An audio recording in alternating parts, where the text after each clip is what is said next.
Bismillahirrahmanirrahim. Assalamualaikum warahmatullahi wabarakatuh. Alhamdulillah wassalatu wassalamu ala Rasulillah wa ala alihi wa sahbihi wa mawalah wa la hawla wa la quwata illa billahi wa ba'du. Alhamdulillah, di malam hari ini kembali kita duduk untuk bertolabul ilmi,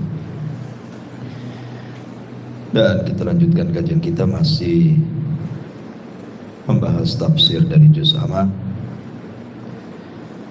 dan kita masuk pada ayat dari surah At-Tariq, in kullu nafsin lama 'alaiha hafid. Baik, a'udzu billahi minasyaitonir rajim. Bismillahirrahmanirrahim.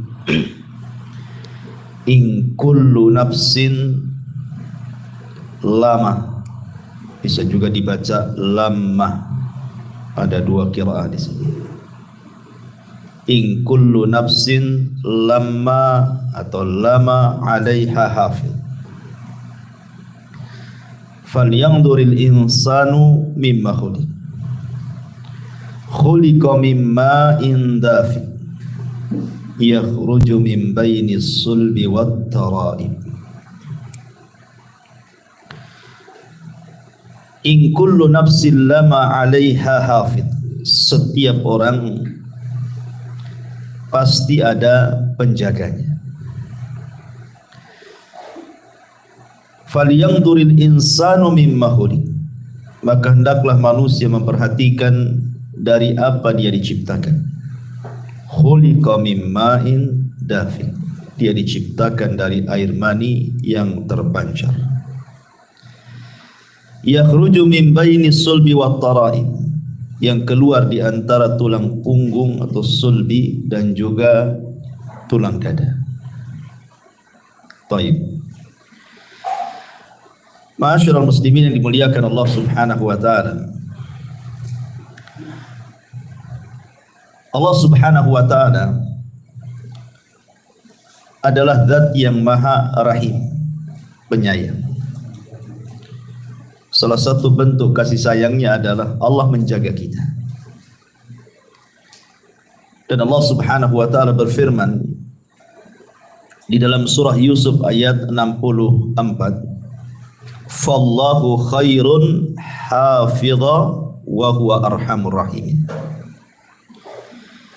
Maka dialah Allah penjaga terbaik bagi kita, dan dia maha penyayang di antara hamba-hambanya yang penyayang. Kita lihat pada diri kita sendiri. Ketika kita berada di perut ibu kita, masih dalam segumpal air mani, siapa yang menjaga kalau bukan Allah Subhanahu wa ta'ala? Padahal posisi segumpal mani itu belum kokoh dalam rahim seorang ibu. Makanya kita lihat kalau ada wanita hamil muda, biasanya disuruh untuk istirahat karena akan mudah keguguran. Apalagi di bawah usia 4 bulan. Tetapi karena Allah Subhanahu wa ta'ala telah memberikan penjagaan, dari segumpal mani berubah menjadi segumpal darah. Kemudian Allah jaga lagi. Dari segumpal darah Allah ganti menjadi segumpal daging. Dan Allah bentuk, Allah jaga lagi. Bahkan Allah sediakan rezekinya. Kemudian setelah dia keluar dari perut ibu, kemudian menjadi bayi, Allah jaga lagi. Sampai dia menginjak anak-anak, remaja, dewasa, sampai seusia antum ini, Allah jaga. Diberikan rezeki, rumah, tempat tinggal, pekerjaan, dan begitu seterusnya. Siapa yang memberikan penjagaan ini? Allah Subhanahu wa ta'ala. Makanya Allah mengatakan, Fallahu khairun hafidh. Dialah sebaik-baik penjaga kita. Kalimat hafid di dalam ayat ini, hafid itu ada dua macam. Ulama tafsir mengatakan pertama hifdzu ar-riayati wal himayah, dan yang kedua hifdzul muraqabati. Jadi maknanya in kullu nafsin lama 'alaiha hafidh, bahwa setiap manusia, setiap jiwa itu Allah Subhanahu wa taala pastikan ada penjaganya. Yang pertama hifdzur riayah wal himayah, artinya Allah Subhanahu wa taala menjaga kita dalam kondisi apapun dari hal-hal yang kita benci. Seperti umpamanya antum berjalan di jalan raya, harusnya antum ketabrak atau mungkin antum nabrak, tidak jadi ketabrak dan tidak jadi nabrak. Siapa yang menjaga? Allah. Atau antum kemudian harusnya berjalan di sebuah jalan samping parit, harusnya antum jatuh, ataupun antum jatuh betul-betul, tetapi terkadang tidak ada apa-apa, tidak ada luka, tidak ada apa-apa, Allah selamatkan. Siapa yang menjaga? Allah. Antum tidur di teras, tidak ada juga binatang-binatang masuk ke lubang hidung, telinga dan begitu seterusnya. Siapa yang menjaga? Allah. Itu namanya hifdzur riayah wal himayah. Allah memberikan penjagaan kepada kita. Tetapi ada juga maknanya adalah hifdzu al-muraqabah. Ini yang paling penting kita bahas. Hifdzu al-muraqabah. Sebelum saya jelaskan hifdzul muraqabah, yang pertama saya katakan hifdzur riayah wal himayah, tadi dalilnya Allah Subhanahu wa taala mengatakan lahu muaqibatun min baini yadayhi wa min khalfihi yahfazuna min amrillah. Bagi manusia ada malaikat-malaikat yang Allah tugaskan mengikuti bergilir-gilir. Di mana? Di muka, di belakang, mereka menjaganya bi amrillah, atas perintah Allah. Jadi Allah memerintahkan malaikat untuk menjaga setiap manusia, kiri, kanan, depan, belakang, atas, bawah. Allah jaga kita. Ini namanya sekali lagi adalah hifdzu ar-riayah wal himayah tadi. Adapun yang kedua hifdzul muraqabah. Maksudnya hifdzul muraqabah itu Allah Subhanahu wa taala mengutus para malaikat-malaikat yang senantiasa muraqabah, memperhatikan kita, mencatat seluruh perkataan kita, mencatat seluruh perbuatan kita. Dan ini adalah isyarat firman Allah Subhanahu wa taala, wa inna 'alaikum lahafidin kiraman katibin.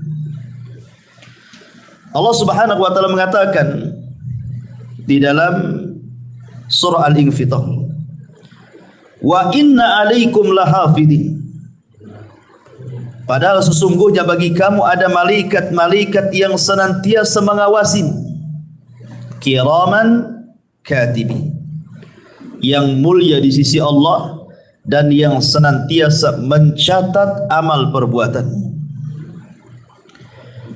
Imam Ahmad ibn Hanbal rahimahullahu ta'ala, ikhwan, saat dia sakit parah, dia merasakan kesakitan sehingga mengeluarkan suara menunjukkan rasa sakit dia.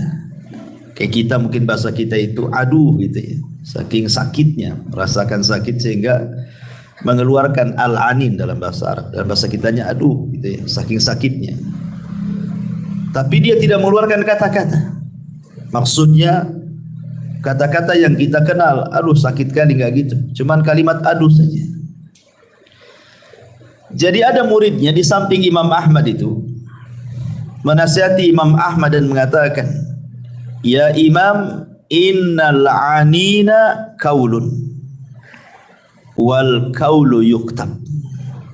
Wahai Imam, sesungguhnya suara erungan orang sakit itu dianggap kata-kata, dan setiap kata-kata pasti dicatat. Dan Allah mengatakan, wa ma yalfidu min qaulin illa ladaihi raqibun atid. Dan tidaklah ucapan manusia kecuali dicatat oleh raqib dan atid. Langsung terdiam Imam Ahmad. Subhanallah. Ya. Padahal dia merasakan sakit luar biasa. Kalau kita bukan ngarang saja, muring-muring. Gitu ya. Imam Ahmad tidak muring-muring, artinya enggak mengeluarkan kata-kata gitu ya. Hanya adu saja. Ketika diingatkan muridnya bahwa kalimat adu adalah kalimat dan kalimat akan dicatat, langsung terdiam dia. Takut dicatat itu bagian daripada sebuah keburukan. Makanya ma'asyiral muslimin yang dimuliakan Allah Subhanahu wa taala, seseorang itu penting untuk menjaga kata-kata. Karena kalau kita melihat di masyarakat ikhwan, ada kata-kata itu sadar ataupun tidak,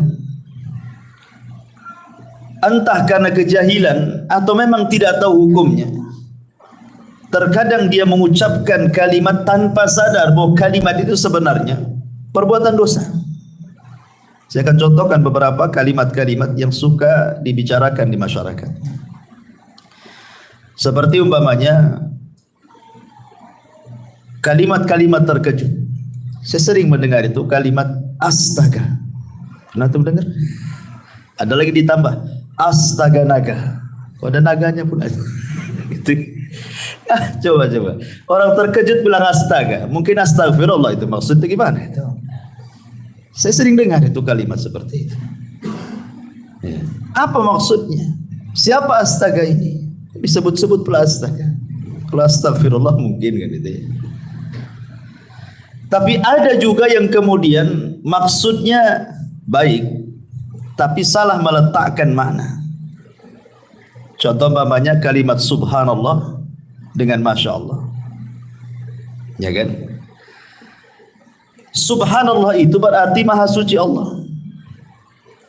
Seharusnya diucapkan ketika melihat atau mendengar sebuah keburukan atau hal-hal yang tidak baik.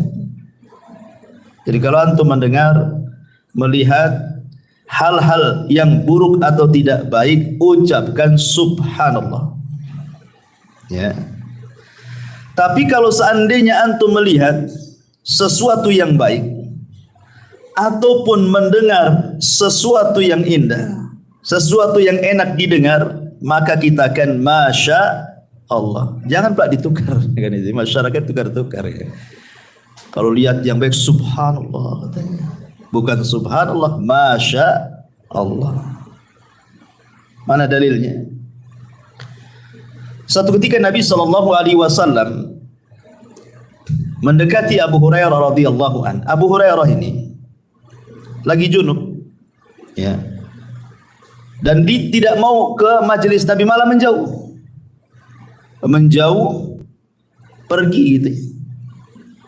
Jadi oleh Nabi SAW dipanggil, ada apa engkau wahai menjauh wahai Abu Hurairah? Kenapa engkau menjauh dariku? Kata Abu Hurairah. Kata Nabi SAW. Kata Abu Hurairah, saya sedang junub wahai Rasul. Saya sedang junub wahai Rasul. Apa kata Rasul? Subhanallah, innal mu'min la yanjus. Wahai Abu Hurairah, subhanallah, maha suci Allah. Seorang mukmin itu tidak najis.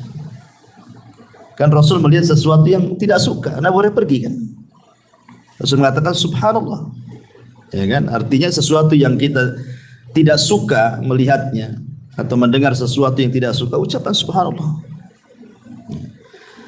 Tetapi kalau kita melihat sesuatu yang indah, pemandangan yang indah, antum lihat rumah antum yang indah, masuk kebun antum kok indah sekali, melihat kendaraan antum yang indah, maka Allah Subhanahu wa taala mengatakan dalam surah Al-Kahfi 39, walaula iddakhalta jannataka qulta ma syaa Allah la quwwata illa billah in tarani ana aqallu minka malan wa azzu nafara, malan wa walada wa azzu nafara. Dan mengapa ketika engkau memasuki kebunmu tidak mengucapkan masya Allah, la quwwata illa billah, sungguh atas kehendak Allah semua ini terwujud, ya. Tidak ada kekuatan kecuali atas pertolongan Allah, sekalipun engkau anggap harta dan keturunanmu lebih sedikit daripada dirimu, keturunanku lebih sedikit daripada dirimu. Ini kan juga salah letak juga kan itu. Tapi oke lah, mungkin karena tidak paham. Kadang orang tertukar-tukar nih antara subhanallah dengan masya Allah. Tapi yang lebih parah tadi ucapan astaga itu apa coba? Apa artinya astaga itu? Siapa yang tahu? Itu bahasa apa astaga itu? Apalagi ada naganya lagi. Ya, astaga naga. Tak tahu lah ada naganya. Udah naga-naga itu dah agama-agama gak jelas. Ya, mungkin nyembah naga. Tapi yang jelas bahwa kalimat-kalimat ini kan tidak boleh. Kalau memang kita terkejut, lihat terkejutnya. Kalau terkejutnya melihat sesuatu yang tidak suka, ucapkan subhanallah. Kalau terkejutnya melihat suka karena tiba-tiba ada uang banyak depan, masya Allah, alhamdulillah kan gitu ya. Itu harusnya kalau terkejut-kejut, bukan astaga, kan masalah. Ya. Atau umpamanya contoh yang lain, ya. Umpamanya kita melihat seseorang yang Allah berikan nikmat, entah pekerjaannya bagus, kemudian juga diberikan harta yang banyak, rumahnya bagus, kendaraannya bagus, kaya, ya, atau mungkin dapat jabatan. Ya. Terkadang ada orang itu yang mungkin hasad sehingga terkeluar kalimat, orang kayak gitu kok bisa kaya itu. Orang kayak gitu kok bisa kaya itu. Dari mana dia itu? Hanya punya tuyul lah. Jadi kalimat orang kayak gitu kok bisa kaya, ya, nggak pantas dan begitu seterusnya. Ini tidak bisa. Kalimat seperti itu tak boleh. Kenapa? Karena dalam hadis Abdullah bin Mas'ud radhiyallahu an, Nabi SAW mengatakan, innallaha qasama akhlaqakum kama qasama arzaqakum. Allah Subhanahu wa taala sudah membagi akhlak kalian itu seperti membagi rizki kepada kalian. Kita kan tidak tahu urusan orang. Entah dia punya pekerjaan, entah apa, kan kita tidak tahu. Nggak ada urusan, dan kita juga tidak boleh ngurus orang. Makanya Al-Imam Ibnu Katsir rahimahullah ta'ala ketika memberikan catatan kepada surah Asy-Syura ayat 27, walau basatallahu rizqa li ibadi la baghaw fil ardi walakin yunazzilu biqadari ma yasha innahu bi ibadihi khabirun basir. Kalau Allah Subhanahu wa taala membentangkan rizki pada hamba-hambanya, terkadang ada sebagian hamba itu melampaui batas di bumi. Tetapi Allah Subhanahu wa taala terkadang memberikan sesuai dengan kadar yang bisa dipikul hambanya sesuai dengan kehendaknya.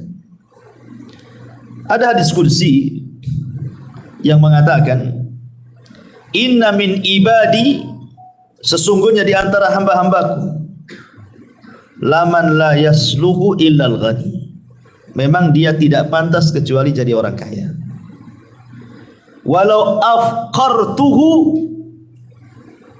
la fasada, kalau seandainya aku miskinkan dia, rusak dia. Tetapi ada hamba-hambaku itu la yasluhu illal faqr, tidak layak kecuali dia memang harusnya jadi orang fakir aja, tidak bisa kaya dia. Kenapa? Lau agnaituhu, kalau seandainya aku berikan kekayaan, tentu dia akan rusak agamanya. Jadi kaya miskin itu kan urusan Allah. Berhasil atau tidak itu urusan Allah. Jangan ngurus keberhasilan orang gitu dengan mengeluarkan kata-kata seperti itu. Ada pantas dia di situ. Orang kayak gitu kok bisa kaya, orang kayak gitu kok bisa jadi ini. Itu urusan dia. Tidak perlu ngurus orang. Ya. Karena kalimat-kalimat seperti ini bertentangan gitu ya, tidak boleh.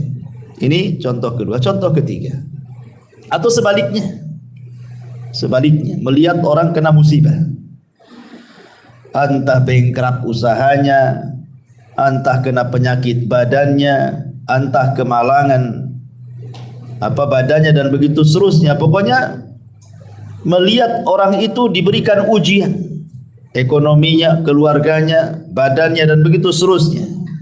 dengan kematian, dengan kekayaan, dengan kefikir, dengan kefakiran, dengan gulung tikar usahanya dan lain-lain. Tiba-tiba kemudian kita nyeletuk gitu kan. Kasihan ya. Sering kita ngomong bilang kasihan sama orang. Kasihan kali dia gitu. Ikhwan, antum harus paham bahwa Allah memberikan musibah itu karena ada beberapa sebab.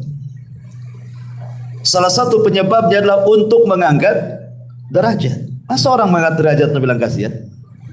Hah? Sedang diangkat derajatnya itu bilang kasihan. Jadi kalau bisa nggak usah diangkat derajatnya gitu. Tapi segitu derajatnya kan.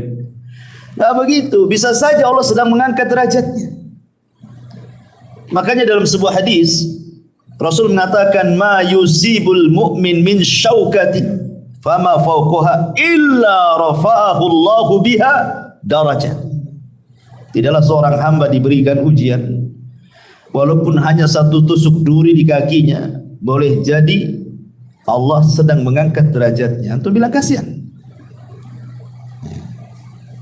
Harusnya antum bilang ya inna lillahi wa inna ilaihi raji'un. Idza asabathum musibatun qalu inna lillahi wa inna ilaihi raji'un, kan itu kan bahasanya. Ya. Jadi lihat, atau mungkin dalam bentuk teguran. Mungkin dia melakukan dosa, Allah tegur supaya dia tobat. Masa antum bilang kasihan? Biar dia enggak tobat-tobat gitu. Jadi lihat ya, ini kan bahasa-bahasa ini kadang-kadang enggak dikontrol gitu ini. Apakah bahasa ini menentang dalil ataukah tidak? Ya. Atau contoh lainnya seperti orang yang mencela zaman, mencela waktu. Kan sering di masyarakat itu orang yang mencela waktu. Ya wajar. Zaman ini zaman edan kan itu. Oh, masa zaman di edan kan? Orangnya yang edan bukan zamannya. Dari dulu zaman itu ya kayak gini saja. Terbit matahari, terbenam dan gitu seterusnya. Jadi ada orang-orang itu yang mudah mencela waktu. Padahal Nabi SAW mengatakan dalam sebuah hadis, la tasubbud dahra fa innama ana dahrun.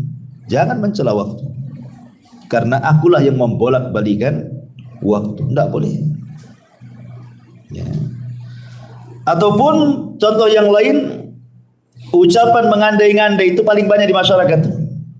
Ucapan mengandai-ngandai itu, andai anakku tidak keluar gak ketabrak dia katanya. Ya. Coba andai saya nggak jalan ke sini, jalan ke sebelah sana, nggak terperosok ke parit katanya. Kalau seandainya bukan karena dokter ini, wah sudah dioperasi saya ini.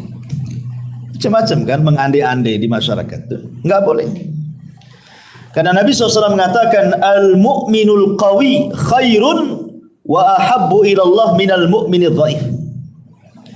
Wa fi kulli khairun ihris ala ma yanfa'uka wasta'in billah wa la ta'jaz wa in asabaka syai'un fala taqul law anni fa'altu kadza lakana kadza walakin qul qaddarallah wa ma syaa fa'al fa inna law taftahu amal syaitan.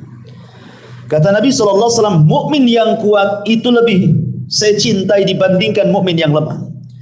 Dan pada tiap-tiap sesuatu itu ada kebaikannya. Maka ambillah dengan semangatmu apa yang bisa bermanfaat untuk dirimu, kemudian tambatkan pertolongan kepada Allah. Jangan lemah. Dan apabila musibah menimpamu, jangan mengatakan kalau seandainya aku tidak melakukan ini, tentu tidak terjadi itu.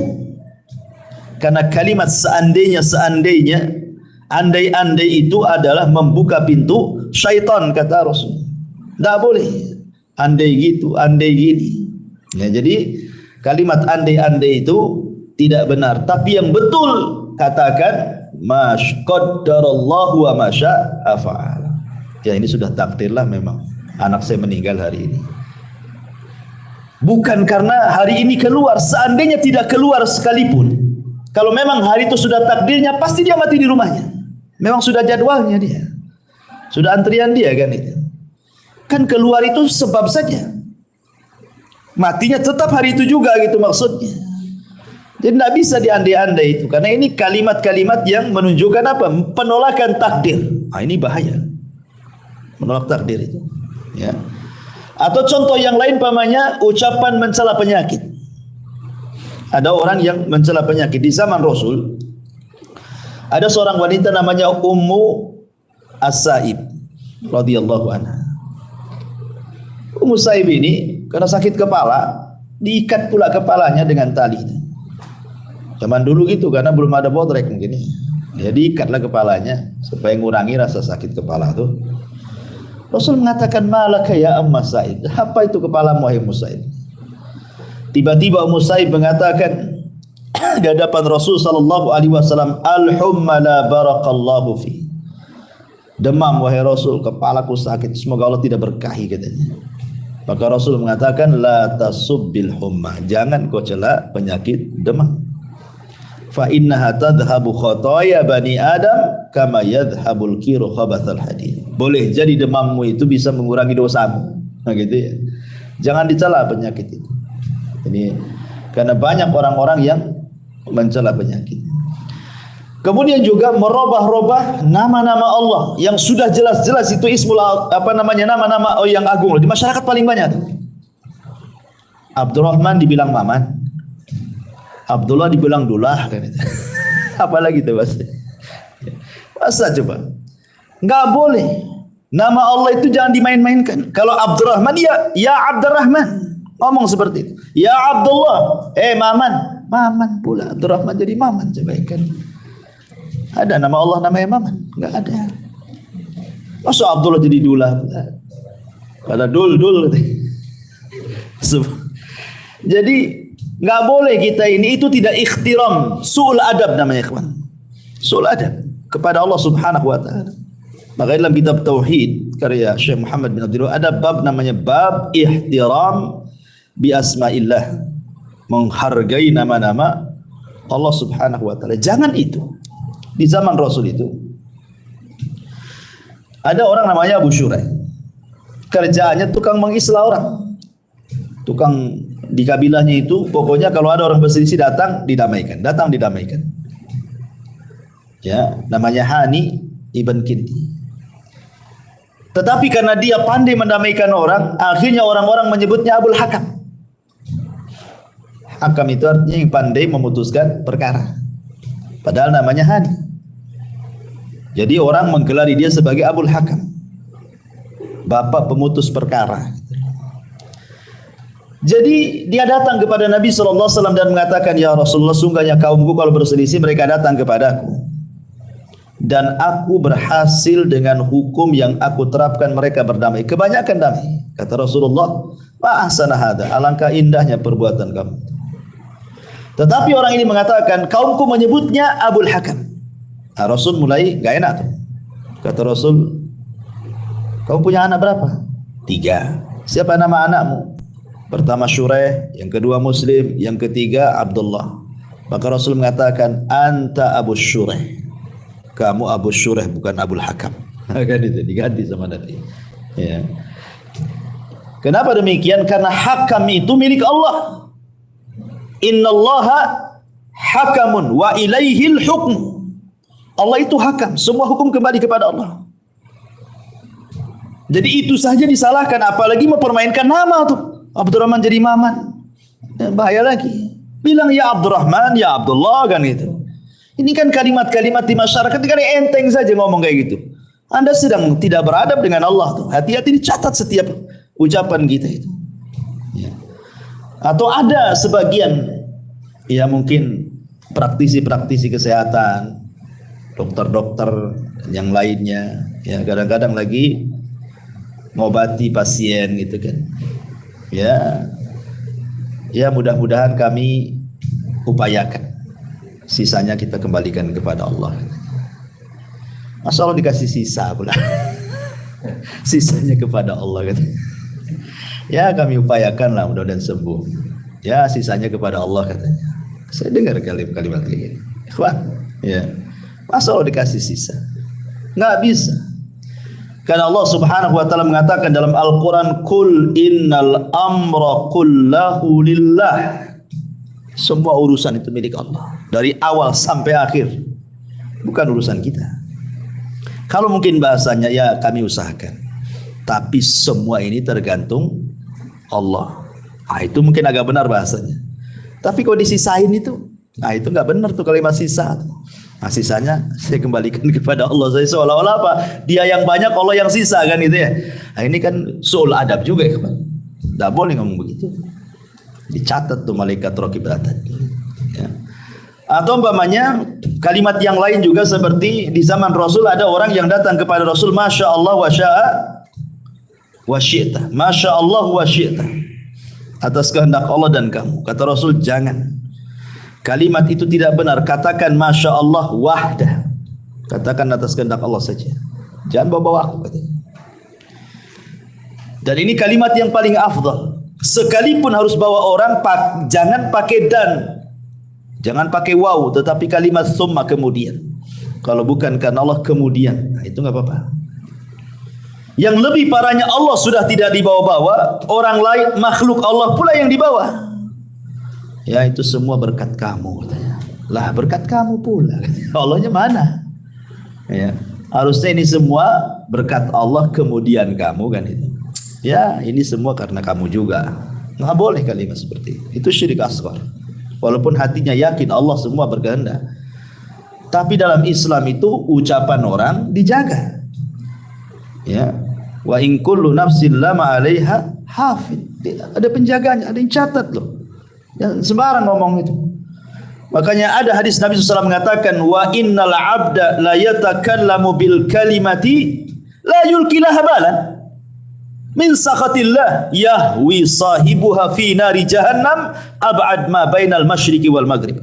Ada seorang hamba itu ikhwan, kata Nabi, mengucapkan satu kalimat tanpa sadar diucapkan. Tanpa sadar. Seperti orang yang latah itu kan tanpa sadar tuh. Kaget jangkrik katanya. Orang kaget kok ngomong jangkrik atau ngomong apa. Kadang-kadang yang kotor ada juga tuh. Saya pernah mendengar tuh orang kaget yang diucapkan itu naudzubillah kemaluan orang. Diucapkan pula itu lagi. Setiap dia kaget itu pula yang diucapkan. Lihat kata Nabi, terkadang ada seorang hamba mengucapkan satu kalimat tanpa sadar. Nah, itulah orang kaget itu nggak sadar tuh. Toto ngomong saja kan. Rupanya kalimat itu membuat Allah murka. Apa yang terjadi? Cukup dengan satu kalimat itu Allah masukkan ke dalam jahanam yang jauhnya lebih jauh dibandingkan jarak barat dan timur. Ngeri kan? Makanya hati-hati dalam mengucapkan kalimat ini. Atau mungkin di masyarakat juga ada yang ngomong gini, saya haramkan dia nginjak rumahku katanya. Mungkin berselisih. Awas saja, saya haramkan, tidak boleh nginjak lagi di rumah saya katanya. Nah, bisa kawan antum haram-haramkan. Haram halal itu urusan Allah. Kecuali antum melihat dosa. Ada orang berbuat riba, berbuat maksiat, haram akhirnya tidak boleh. Tidak apa-apa. Karena memang riba ya Allah yang haramkan. Zina Allah yang haramkan. Ghibah Allah yang haramkan. Kalau jelas kan? Lah antum berselisih antum ngomong saya haramkan dia masuk ke rumah saya. Emangnya Allah mengharamkan masuk ke rumah antum? Tidak bisa. Makanya Allah Subhanahu wa taala katakan dalam Al-Qur'an, "Wala taqulu lima tasifu alsinatikum al-kadhiba hadza halalun wa hadza haram." Tidak boleh. Mengatakan ini halal ini haram itu urusan Allah. Allah lah yang mengharamkan, Allah lah yang menghalalkan. Makanya Nabi SAW saja ketika dia berjanji untuk tidak minum madu gara-gara dia melihat kecemburuan Aisyah dan Hafsah ketika dia mampir di rumah Zainab, dia minum madu. Cemburulah Aisyah dan Hafsah ini. Dan mengatakan, Rasul, kayaknya kamu sudah makan buah yang makanan yang bau tapi enak, tapi bau. Ya.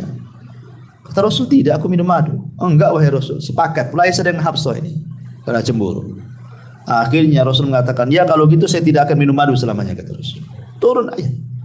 Ya ayuhan nabi, lima tuharrimu ma ahallallahu lak tabtaghi mardata azwaji. Nabi, jangan kau haramkan sesuatu yang Allah halalkan hanya mencari keridhaan istrimu, katanya Allah. Jadi urusan halal haram itu urusan Allah. Tiba-tiba antum mengatakan saya haramkan dia masuk ke rumah saya. Ini hati-hati loh. Ya mungkin maksudnya itu dia tidak mau nginjak rumah dia, tapi jangan menggunakan kalimat seperti itu maksudnya. Jangan menggunakan kalimat halal haram itu urusan Allah. Nah, ini kan Kalimat-kalimat seperti ini kalimat-kalimat bahaya. Dan yang lebih parah lagi tukang laknat. Ya, tukang laknat. Ada orang nonton bola ya, gara-gara kalah itu, gara-gara gol itu, dimaki itu pemain. Anjing orang ini katanya. Masa nggak bisa gol kan? Lah, kok orang apa urusan antum dengan pemain bola? Kenapa dianjing-anjingkan orang itu? Seandainya antum yang main di situ mungkin lebih anjing lagi. Nggak bisa lagi antum. Mungkin nggak dapat bola di lapangan itu. Antum bisa mencela, nengok YouTube lo bisa mencela. Oh goblok kamu. Orang lo digoblok-goblokin, nggak kenal pun tidak. Hanya gara-gara nonton aja, entah nonton apa digoblok-goblokin orang itu. Jadi ini kan tukang laknatnya, hati-hati kan. Kadang-kadang mungkin dululah seandainya kita ini pernah jahiliyah suka mengucapkan kalimat bertobat, itu kalimat laknat. Nabi SAW sampai mengancam, la yakununa al-la'anuna syufa'a yaumal qiyamah wala syuhada yaumal qiyamah. Tukang laknat itu tidak akan dapat syafaat, bahkan tidak jadi saksi pada hari kiamat. Diancam dengan enggak dapat apa-apa loh ya. Makanya di sini Allah Subhanahu wa taala mengatakan bahwa di antara makna hafid adalah hifdzul muraqabah. Artinya Allah mengutus malaikat-malaikat itu yang menjaga kita dengan cara mencatat. Semua kata-kata kita dicatat. Tidak ada satupun kata-kata yang keluar kecuali dicatat. Sehingga ulama mengatakan kata-kata manusia itu ada 3. Ada yang terkandung dosa secara mutlak, ada yang terkandung pahala secara mutlak, ada yang tidak terkandung dosa dan juga pahala. Tiga-tiganya dicatat kata para ulama. Baik yang mengandung dosa secara mutlak dicatat, mengandung pahala secara mutlak dicatat, ataupun yang tidak mengandung dua-duanya dicatat. Tapi apakah kemudian tiga-tiganya dihisab? Wallahu a'lam. Ada yang mengatakan yang dihisab adalah yang kata-katanya mengandung pahala secara mutlak dan yang mengandung dosa secara mutlak. Yang tidak mengandung pahala dosa tidak dihisab. Ada yang mengatakan tiga-tiga dihisab. Naudzubillah. Jadi makanya dari sini penting seseorang itu untuk menjaga lisan. Makanya ulama mengatakan salah satu obat supaya kita bisa menjaga lisan itu, maksudnya untuk mengeluarkan kata-kata yang jelek akhirnya dicatat keburukan. Karena kata-kata itu apalagi dalam bentuk tulisan ikhwan, dan tulisan itu sudah menyebar, sulit untuk ditarik. Sulit. Ya. Kata-kata baik lisan ataupun tulisan kalau sudah menyebar, macam mana untuk menariknya coba? Antum gibai orang di depan orang, orang ini akhirnya ngikuti menukilkan perkataan antum kepada orang. Akhirnya orang itu menukilkan perkataan dia dari kita. Terus kemana-mana kan? Siapa yang bisa menarik kata-kata itu cuma? Atau tulisan, copy paste share, sama share. Gimana cara larinya? Walaupun di akun antum sudah antum hapus, tak bisa. Makanya pada hari kiamat dalam surah Yasin Allah mengatakan, yauma nakhtimu ala afwahihim wa tukallimuna aydihim wa tashhadu arjuluhum. Di hari di mana lisan terkunci, tangan pula bicara, kaki pula jadi saksi. Ya. Maka yang pertama kata para ulama, biasakan al-haya'u minallah wa min ibadillah. Tanamkan sifat malu dari Allah dan dari hamba-hambanya. Malu. Karena perkataan yang turun temurun dari para nabi itu apa kata Rasulullah? Illam tastahi fasna ma syi'ta. Kalau engkau tidak punya rasa malu, lakukan, ucapkan sesuka kamu. Maka tanamkan rasa malu. Yang kedua, al khaufu minallah. Tanamkan rasa takut bahwa semua akan dibalas, semua ada catatannya, semua ada hisabnya, semua ada balasannya. Semua. Seorang bertasbih subhanallah, subhanallah, alhamdulillah, alhamdulillah, la ilaha illallah. Lihat tujuannya. Karena ini dicatat. Kalau tujuan antum beribadah, berzikir kepada Allah Subhanahu wa taala, dapat pahala. Tapi kalau umpamanya tujuannya hanya takabur, ijab, menyombongkan diri saja, semua pun akan dicatat. Walaupun sama-sama ucapannya loh.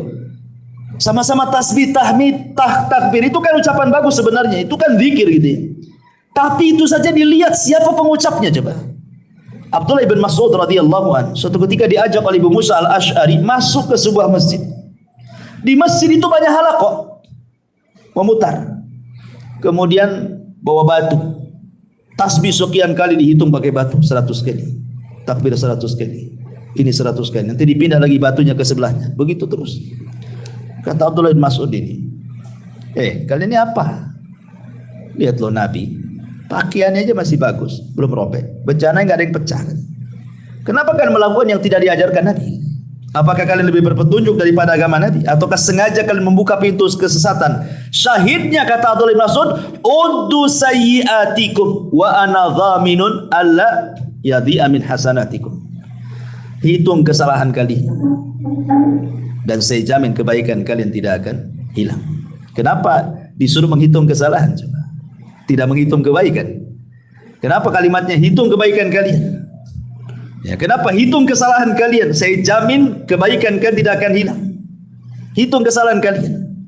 Karena kesalahan itu biasanya mudah diingat. Dan kebaikan itu kadang-kadang kita tidak tahu karena pahala kebaikan itu kan dilipat gandakan. Kita susah menghitungnya.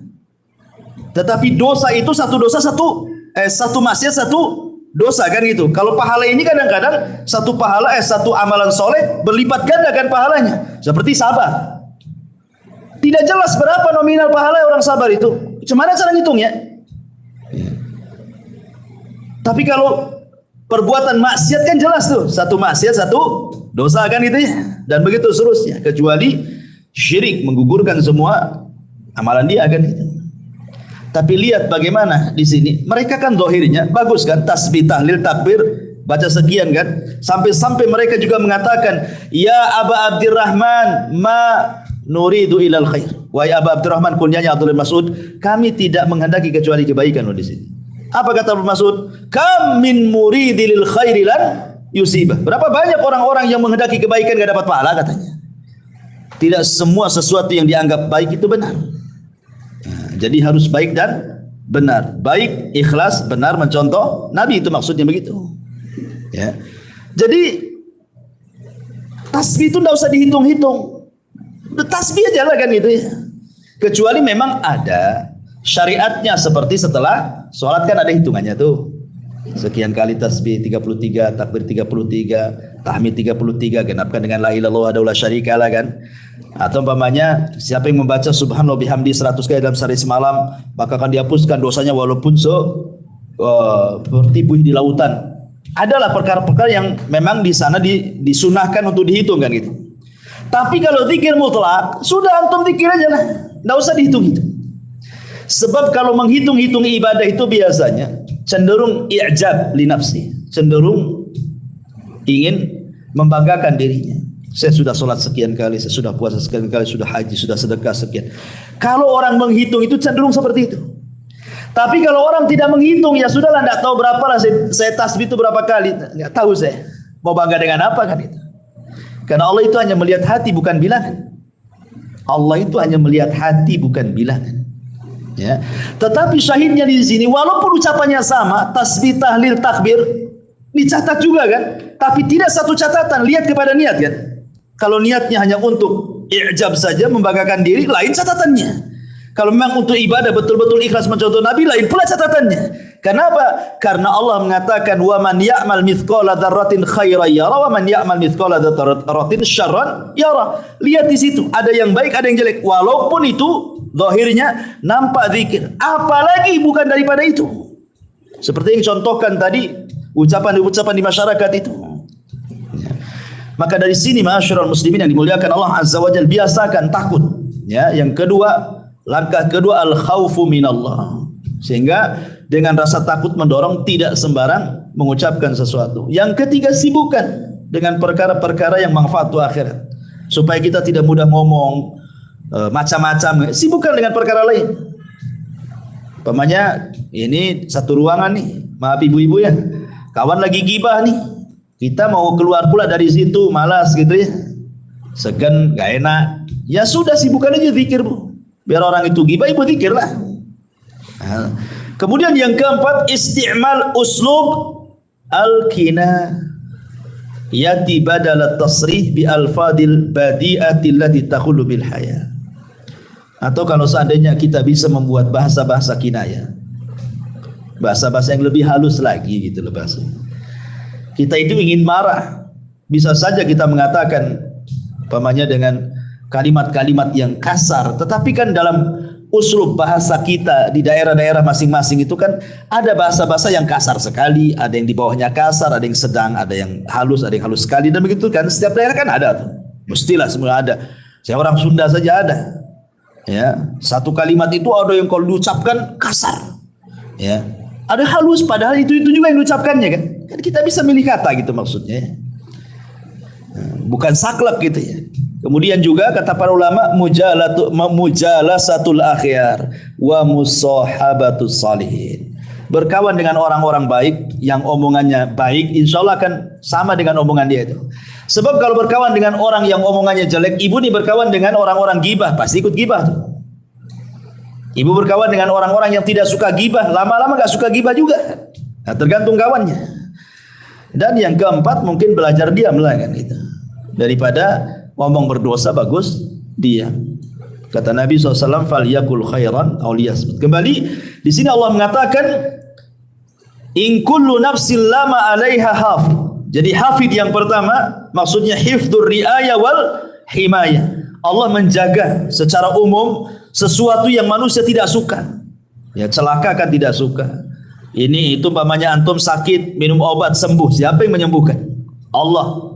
Apa gunanya disembuhkan? Menjaga antum supaya antum bisa kerja lagi, bisa ngurus keluarga lagi, bisa ibadah lagi. Allah yang jaga. Ya. Atau hifdzul muraqabah. Allah utus malaikat-malaikat itu yang betul-betul mengawasi kita. Wa inna 'alaikum lahafidin. Siapa hafidin? Kiraman katibin, yang mencatat. Jadi setiap amal kita dicatat dan dijaga catatannya, setiap ucapan kita dijaga dan dicatat, sehingga amal dan perbuatan inilah yang sebagai bukti kita di hadapan Allah Subhanahu wa taala. Bahwa inilah saya sudah banyak berzikir, banyak melakukan amal soleh ini ya Rob ini. Makanya dengan bangganya nanti pada hari kiamat, orang-orang yang mampu mengambil dengan tangan kanannya catatannya apa? Ha umuqra'u kitabiyah. Lihat catatan buku katanya. Bangga dia. Tapi orang-orang yang mengambil tangan kirinya nggak mau dipegang, maunya dilempar aja tuh. Karena dia tahu isi catatannya apa. Ya. Jadi hifdzu al-muraqabah. Dan ingat, Allah Subhanahu wa taala akan lebih menjaga lagi kepada orang-orang yang beriman. Ibrahim alaihi salatu wassalam ketika dilempar ke dalam api, tidak ada apa-apa, tidak terbakar, tidak ada apa-apa kan. Kenapa? Karena dia menyandarkan penjagaan kepada Allah. Hasbunallah wa ni'mal wakil. Ketika Ibrahim mengucapkan kalimat ini, datang perintah dari langit, "Qul ya naru kuni bardan wa salaman ala Ibrahim." Ibrahim pun tidak terbakar. Fallahu khairun hafidha wa huwa arhamur rahimin. Allah sebaik-baik penjaga. Ya. Artinya bahwa semakin kita lebih dekat kepada Allah, lebih beriman kepada Allah, berarti penjagaan Allah semakin kuat kepada kita. Ini diantara tafsiran dari in kullu nafsin lama 'alaiha hafid. Ya, saya kira cukuplah satu ayat saja. Iya, ini sudah keringatan pula sini. Tadi kedinginan. Nah, tapi sebelum saya tutup, kalau ada yang mau tanya sih.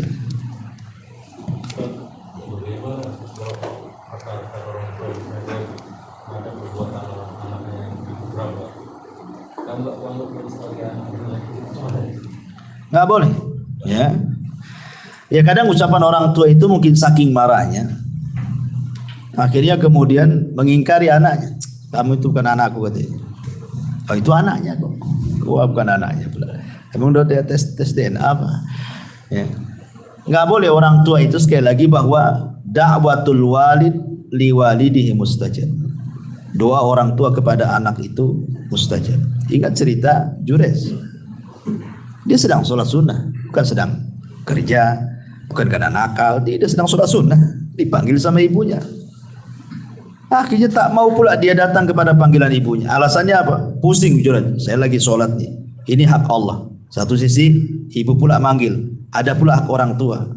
nimbang, nggak benar lah, hak Allah lebih saya utamakan. Tetap dia sholat. Padahal secara hukum dibatalkan sholatnya karena panggilan orang tua itu wajib, sholat sunnahnya sunnah sana. Sunnah saja kan, al wajib lebih dahulukan dibandingkan yang sunnah kan itu. Tapi juras karena dia tidak tahu ilmunya, sampai ibadah terus karena juras itu sholat terus dia, tidak berhenti sholatnya. Akhirnya lain waktu ibunya manggil sholat lagi, tetap aja dia dengan sholatnya.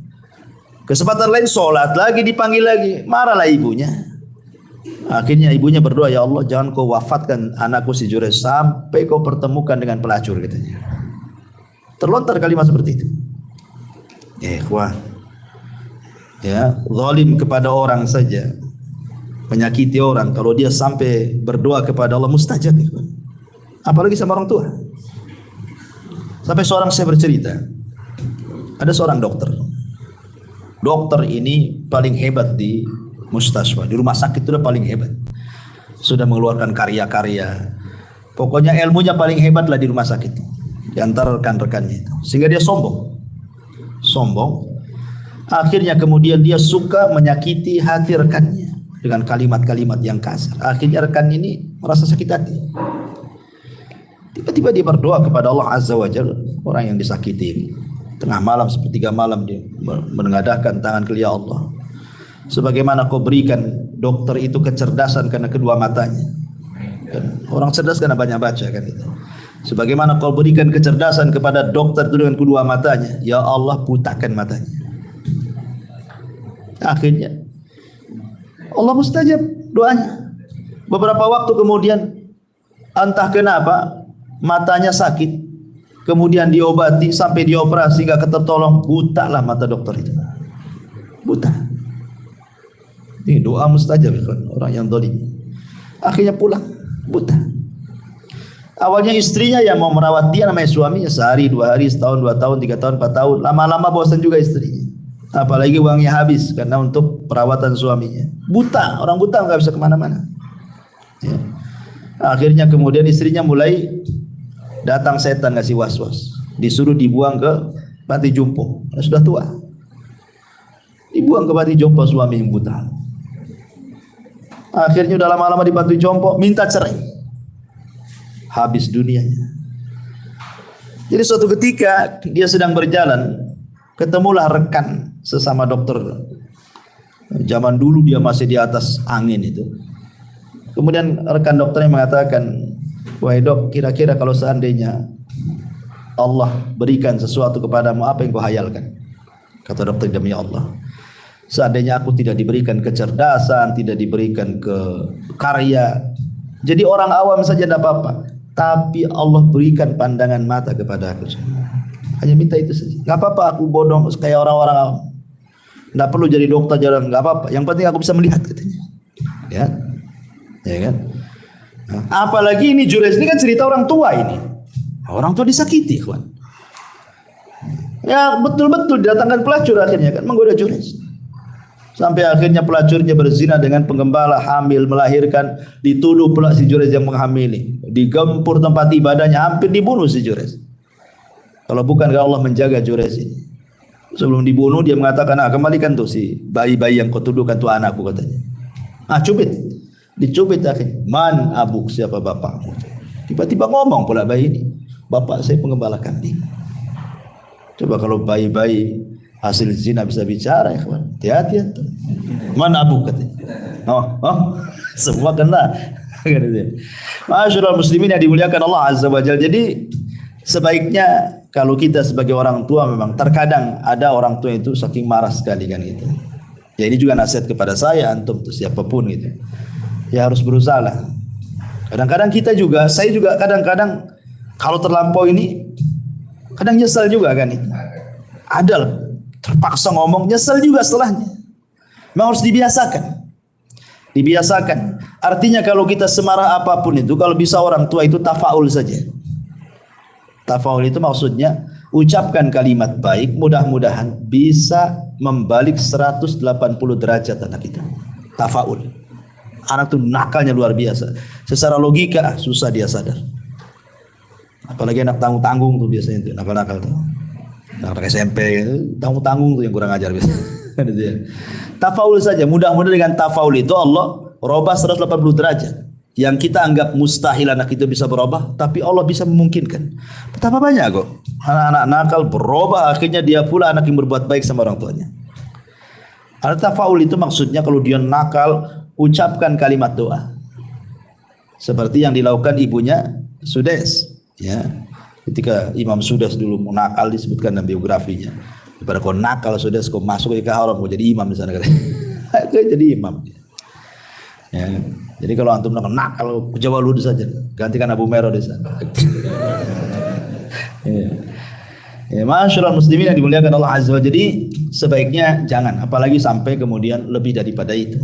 Mati aja nak katanya. Kalau kau tahu kayak gini katanya, waktu bayi udah kecekik kamu itu katanya, biar mati ini. Nah, jadi kadang-kadang ada orang tua seperti itu.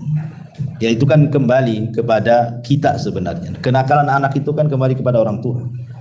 Makanya kata Al-Imam Ibnul Qayyim rahimahullah ta'ala, dia mengatakan bahwa ifsadul abna,